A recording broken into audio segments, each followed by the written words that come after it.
श्री शिवाय नमस्तुभ्याम हर हर महादेव। तो कैसे हैं आप सभी। देखिए, हम सभी जानते हैं कि अभी सावन मास का बहुत ही पवित्र महीना चल रहा है और कल है सावन मास के अधिक मास के गुरुवार का दिन। और इस दिन आपको करना है बहुत ही विशेष उपाय।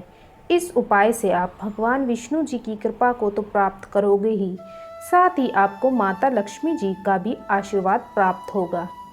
ये उपाय विशेष रूप से उन लोगों के लिए है जिनके घर धन टिकता ही नहीं, जिनके घर में स्थायी लक्ष्मी का वास ही नहीं है, बार बार कर्ज लेकर जीवन व्यतीत करना पड़ रहा है, कर्ज के तले दबते जा रहे हो, तो आपको इस उपाय को करना है गुरुवार के दिन। पूज्य गुरुदेव की ही कथाओं को सुनकर समझकर आप सभी को समझाने का पूरा प्रयास करूंगी। लेकिन उससे पहले इस वीडियो को ज़रूर लाइक करें और यदि आप भगवान शिव के सच्चे भक्त हैं तो चैनल को ज़रूर सब्सक्राइब करना। तो अब हम जान लेते हैं कि करना क्या है। आपको मात्र एक चुटकी हल्दी लेनी है और इसी के साथ आपको एक तांबे के पात्र में शुद्ध जल ले लेना है। और फिर क्या करना है, तो अब एक चुटकी जो हल्दी आपने ली है उसको आपको इस जल के पात्र में डाल देना है। और फिर इस जल के पात्र को लेकर, जो हल्दी मिश्रित जल है, इसको आपको लेकर जहाँ कहीं भी तुलसी जी हैं वहाँ चले जाना है। और फिर क्या करना है, तो इस हल्दी मिश्रित जल को आपको गुरुवार के दिन माता तुलसी जी की जड़ में अर्पित कर देना है।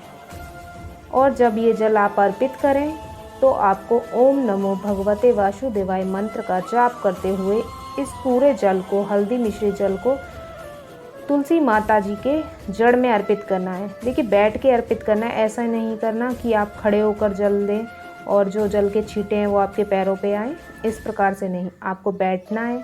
फिर माता की जो जड़ है वहाँ पे आपको धीरे धीरे ओम नमो भगवते वासुदेवाय मंत्र का जाप करते हुए धीरे धीरे इस जल को, एक लोटे जल को अर्पित कर देना है तुलसी जी की जड़ में, ठीक है। और भगवान विष्णु जी का स्मरण करना है और आपकी जो भी धन से संबंधित परेशानी है उसे आपको भगवान विष्णु जी को बोलना है।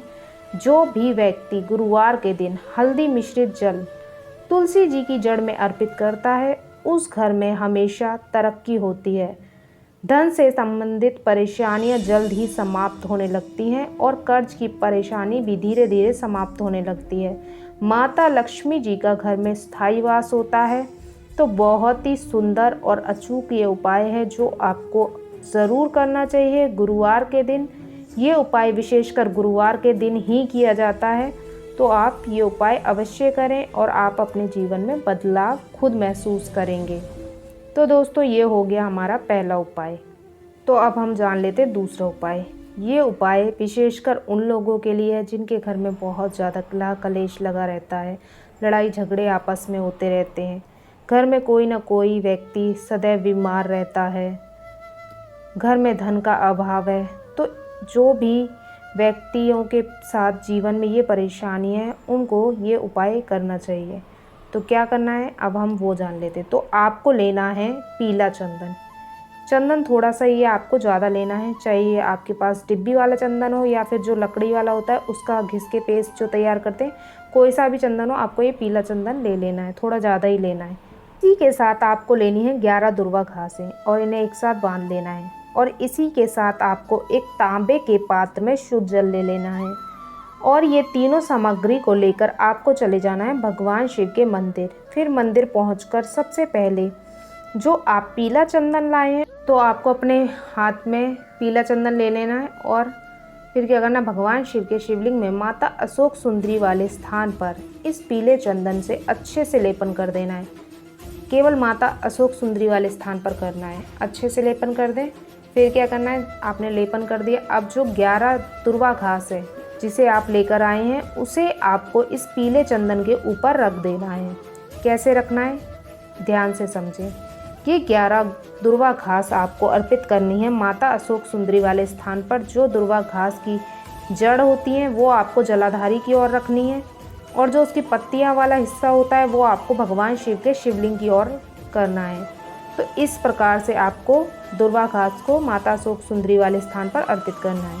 फिर जो एक लोटा जल आप लेके आए हैं और इसी के साथ आपको एक खाली पात्र भी ले जाना है।